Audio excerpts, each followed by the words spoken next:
Hello, all you party bus people. Uh, this is Neil again, back with some more Shufflebus Season 2 tournament action. This is my round 2 matchup against Scorpi. I'm still piloting 4-book Aradel, and he is on a coal list with no illusion. Um, usually we see the abundance from coal, but his deck has a foresight in pseudo instead of that. But his deck's cool. I mean, I've been a big fan of Turtle for a while, and he's playing the Turtles, so see how it goes. We're just going to jump right in. When I was coming into this tournament and deciding to play Aradel, I hadn't really considered Cole as a matchup. I'm pretty sure the only card in my deck that's really like good against Cole is Root Armor. Specifically good against Cole, I have lots of cards that are good, but not like specific to the Cole matchup. Um, I have Particle Shield, which is also kind of a hedge against Cole, but uh, in general, it was just not something I expected to see a lot of. So I do start the Root Armor and my normal 4 books. The Root Armor, he has Festers as something that gets me for having Root Armor equipped, but the thing about Fester is that it has to have a damage on it already, and that's really hard for Cole to do through Root Armor because all of his things are in instances of 1. So my plan going in round 1 here is just to stick my books. I'm going to play the Butterfly Monk book, but not activate it because I don't actually have enough nature dice to do it all. If he makes me Aradel. So I get the choice between activating Aradel and activating Butterfly Monk book. But because he has Turtle and Prospect Bear, I'm assuming that at some point I will be doing a Gilder book plus Aradel to kill a 3 toughness unit. I did see a Fester and a 100 Blades go by in his first Meditate. Those are both pretty good for me.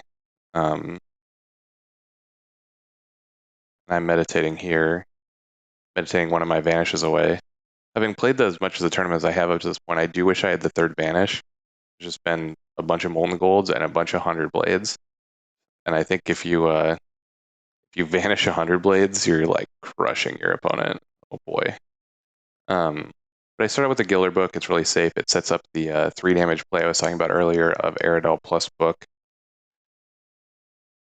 And at this point, I assume he's on Turtle and Frostback Bear, possibly one of the Frostbites. But all I did was play the Foresight, so I don't know. But there's the Frostback Bear book. One of the cards I think he probably has in his hand is Hammer Knight. There are 2 Hammer Knights in his deck, and that seems like one of his normal win conditions. Which in round 1 I probably just let hit me, and then assume that I'm going to draw a removal spell for it in round 2 because my deck is heavily full of those. Fester, Fade Away, 2 Shadows, etc.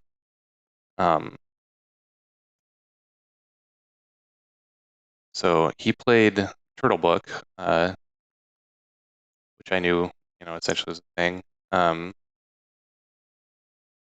I play Butterfly Monk book, just kind of letting him play his hand out here. He foresights me.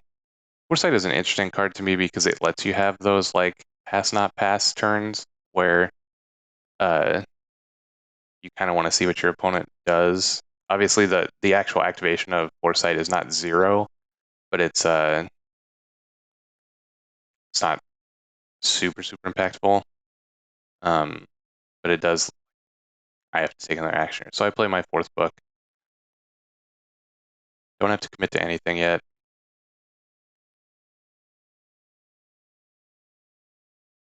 And here he has to start summoning or passing. And passing would be okay too if he wants. But I don't think it's really getting him anywhere because we both know that we both have things we still want to do. He makes a Ninja Turtle, card that I love.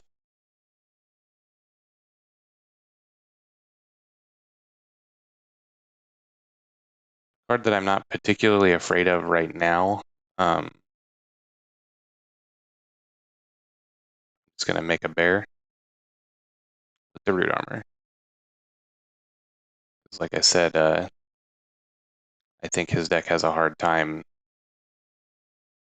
killing that bear now. Outside of there's a Hammer Knight. Outside of like Hammer Knight tangling with it and then Fester.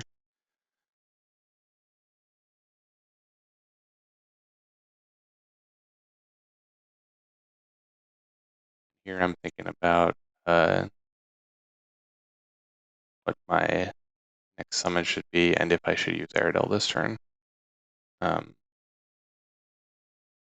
remembering to put an exhaustion on my prospect bear. Look. It's not actually obvious to me what I'm supposed to do, like what the ideal is. I think that just end up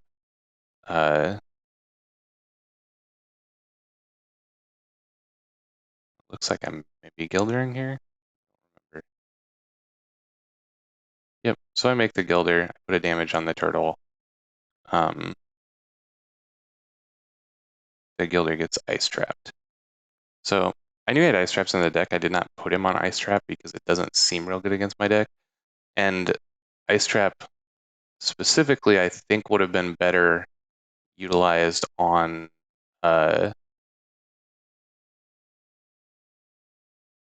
demon, just because the demons are an actual attacker. And I do end up doing the Aradel thing to kill the turtle. He makes a Frostback Bear.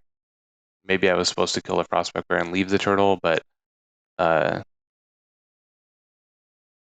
I said, I'm not particularly afraid of where we're at here with his attackers. Hammer Knight is good though. I admit that it will put pressure on me this round, having started 4 books and a root armor.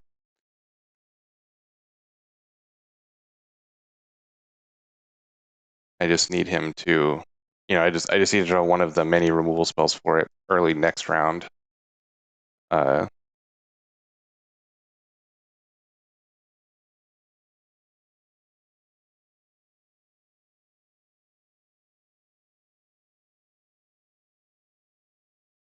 But this is one issue with the Foresight version of Cole that doesn't have abundance is he didn't have any slashes this round. And we both pass here. I'm not ready to commit damage on my root armored bear, and he's not ready to attack, so I'm cool trading. And I did draw Fade Away and 2 shadows, so I should have that Hammer Knight unlock. I'm okay taking 3 from a Hammer Knight one time to not let it overkill me and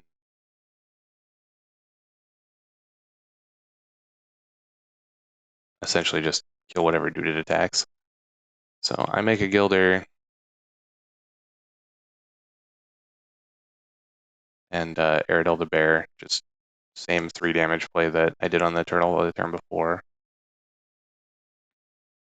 And actually in this board state, I would block the Hammer Knight because it can't overkill the bear.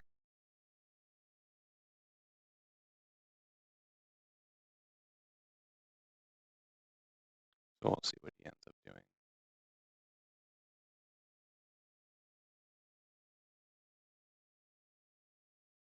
And he makes a bear of his own. That's fine, I got bears too.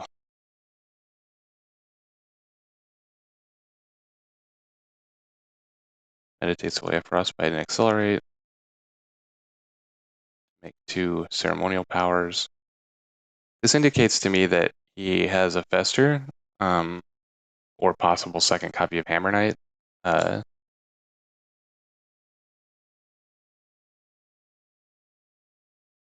just gonna make a bear.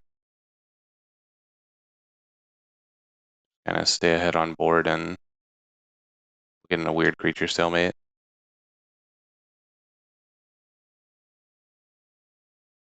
And meditate a few. So I've meditated all 3 Molten Golds at this point. which I don't like lean on Molten Gold as a strategy usually. Obviously, it does 3 damage to your opponent, but uh, if you watched my first round match, I did kill my opponent's Molten Gold, but I also spent the first one to kill a large unit, and I think that's more often what a deck like this will do. Just kill a guy and get the value.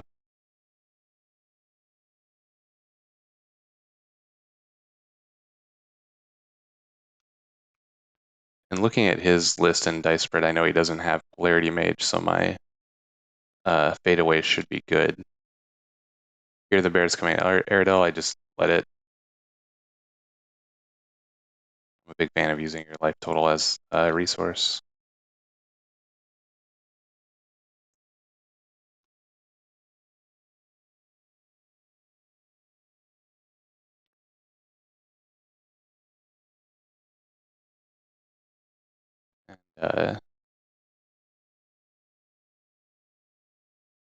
And I've got a lot of options now. I just figure out what to do.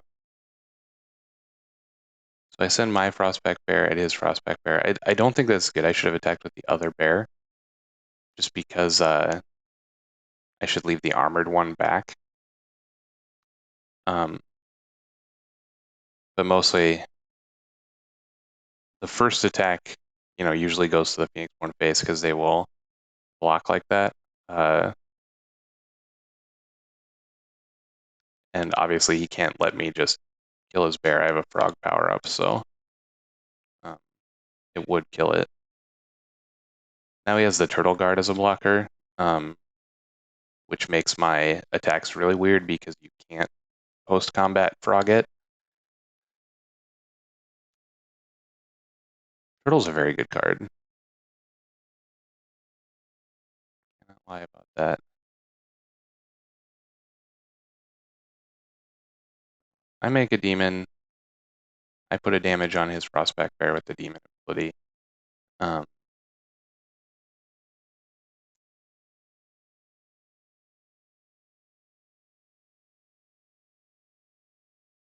He still has a ton of cards in hand. I mean, I have a bunch of cards in hand too, but mine aren't very proactive.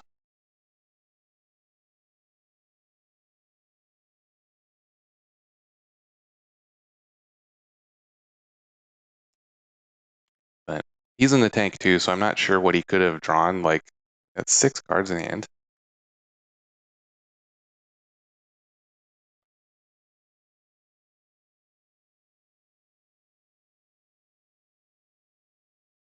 He plays 100 blades.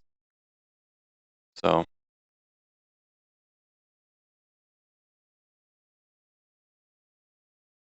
I have a particle shield for the demon.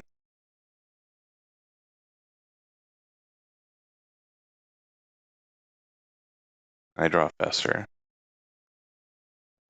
which is a fine card, but not like a great card. I think that uh, it's rough, right? Because my particle shield saving essentially saves the demon from the post 100 blade slash. But my other option was to like let him kill the demon and have my bear healthier. I don't know which is right, but I make a Butterfly Monk. Butterfly Monk is another card that's cool with 100 blades because depending on the order of the 100 blades, it can save things um, as well.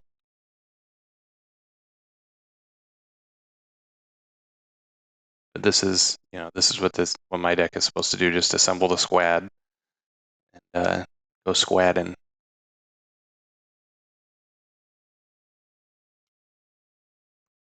He foresights himself.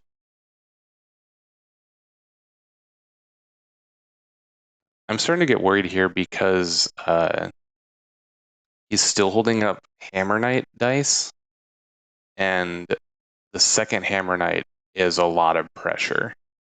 I'm no longer on the dice to play both Fade Away and Two Shadows. So if he plays a second Hammer Knight, it's going to get a lot of value.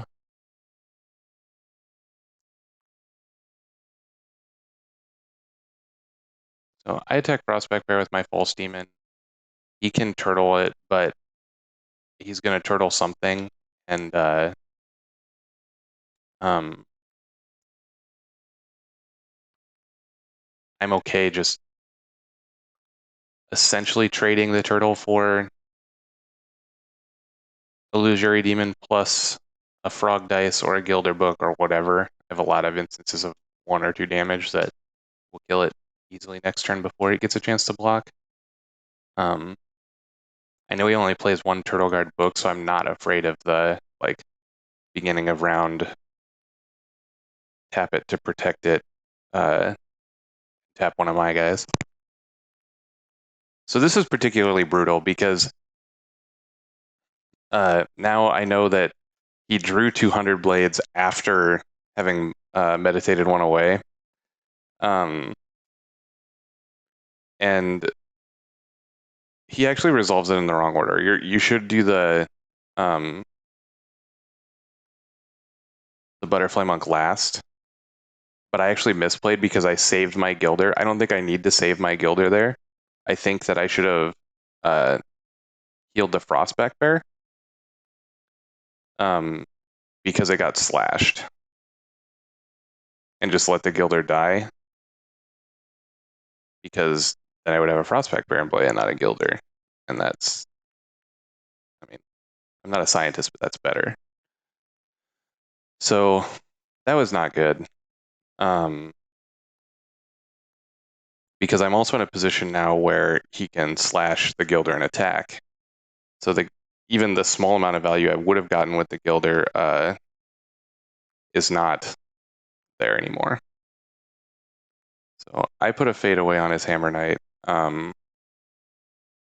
Again, no Polarity Mages or nonsense like that in his deck, so I know that that's going to stick.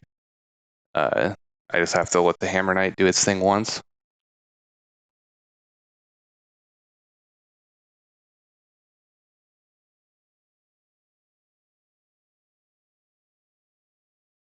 He discards a Standard Bearer to slash the Gilder like we just talked about.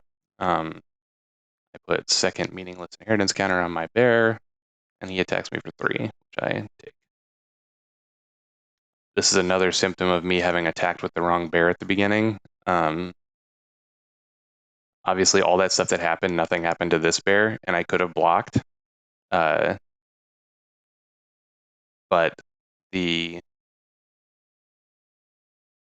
then I frog and pass, and he plays second Hammer Knight, like we were talking about. So I'm in a lot of trouble now.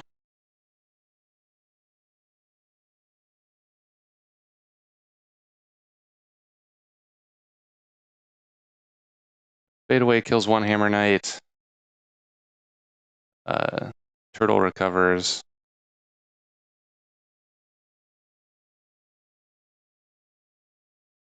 We go again.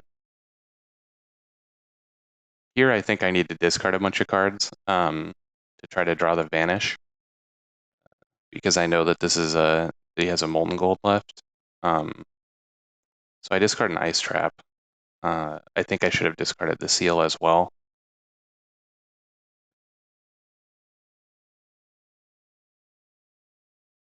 But him going first here is really bad for me.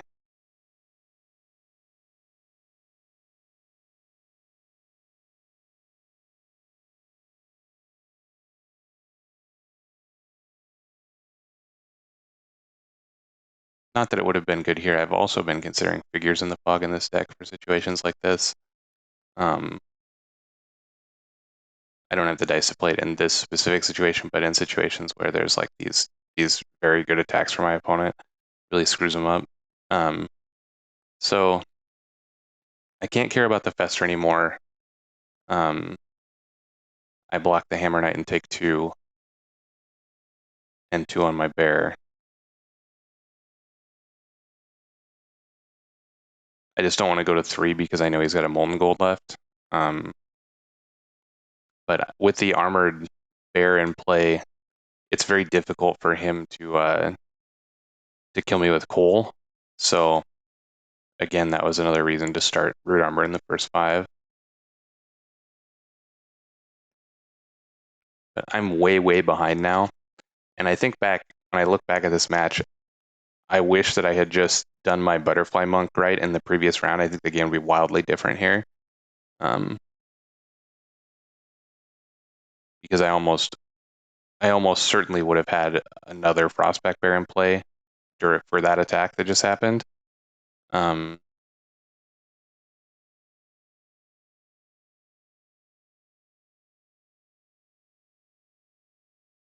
guess it would have gone. It had 1 on it, so he could have double slashed it. So we might have ended up in the same situation. Yeah, it probably didn't make a lot of difference. It would have just changed how his order of attacks. Maybe. No, I don't think it would. I don't think it would have made a difference either way, because he still would have had the slash for the last damage. Like the total number of toughness I had in my guys didn't change. It was always 4. 2 of which came from the 100 blades and 2 of which came from the slashes. So here I am just meditating. I have to be able to play my stuff, and one thing that, again, I think this is not an ideal play. If I had so yeah, he has the choke, right? If I had made a Butterfly Monk last turn, I would have had the opportunity to Frog or Gilder my own Butterfly Monk to stay out of Molten Gold range. Again, I don't think I'm winning the game that way, but I'm not losing, because now I'm essentially, I guess I could make Butterfly Monk and Frog it here. That would save me for 1 turn. But I don't even think I see that line at this point. It looks pretty hopeless from here because he's still got 9 dice and 5 cards in hand, and if one of them's a Molten Gold, like I literally have to spend 2 dice to do nothing other than go to 1.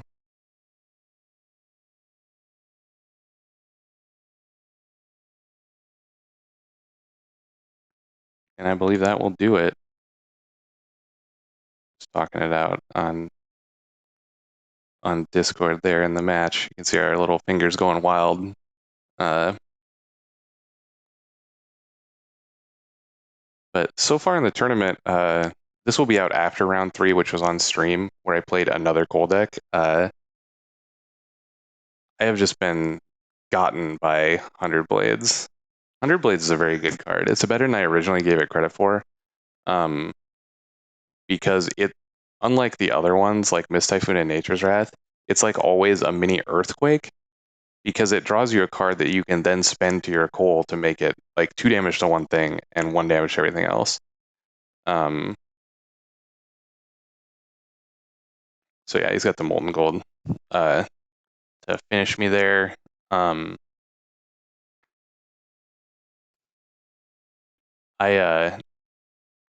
I think I made some misplays in this match, but in general, I think Scorpi played great. I think his deck is cool, and obviously he crushed me pretty good. I was like very close to turning the corner there, where he would have been essentially out of threats besides Frostback Bear after this turn if I had survived. But obviously he applied so much pressure with the 2 Hammer Knights in round 1 and 2 that I just couldn't keep up. But that'll do it for my round 2 match. Scorpi, thank you for the great game, and thank you for participating. Thanks everyone that's watching this for consuming our content, and anyone that's in a tournament for participating in the tournament. We love to do it. We love to have you. If you have any comments, questions, concerns, tell me how bad I am, whatever, put them in the comments of this video. Hit us up on social media. Please give us a like, a subscribe, or a notification bell on YouTube if you want us to continue doing this. It really helps. Helps us know that we're doing the right thing. And we will continue to be streaming Ashes on Tuesdays and Thursdays at 6:30 p.m. Central, 7:30 p.m. Eastern. So come hang out and chat and watch some Ashes. And if you're in the tournament, good luck to everyone remaining in your future matches. Like I said, we love doing this, and we hope to continue doing this for a long time. And you guys are just as important to it as we are. So thanks for watching, and we'll see you again in round 4.